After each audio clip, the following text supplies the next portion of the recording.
अस्सलाम वालेकुम students, I hope you are fine. Let's start today Urdu reading. 4 हरफी अल्फाज स्टार्ट करते हैं। नून अलिफ ना लाम बड़िए ले नाले, नून अलिफ ना लाम बड़िए ले नाले। वाव अलिफ वा लाम बड़िए ले वाले, वाव अलिफ वा लाम बड़िए ले वाले। बेवा बो लाम बड़िए ले बोले, बेवा बो लाम बड़िए ले बोले।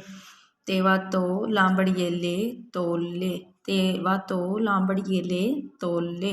टेवा टो लांबड़िए ले टोले, टेवा टो लांबड़िए ले टोले। ठीक है, इसके साथ हम जुमले लर्न करेंगे।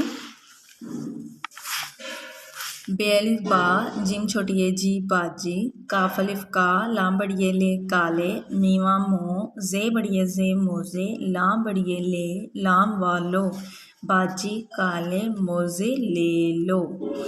दालवा दो ते अलिफ ता लाम बड़िए ले ताले, लाम अलिफ ला दाल वाओ दो, दो ताले ला दो।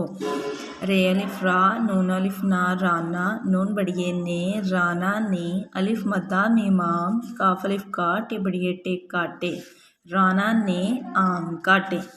जिम अलिफ जा लाम बड़िए ले जाले, स्वाद अलिफ साफ ए साफ काफ रे कर दाल वाओ दो, जाले साफ कर दो।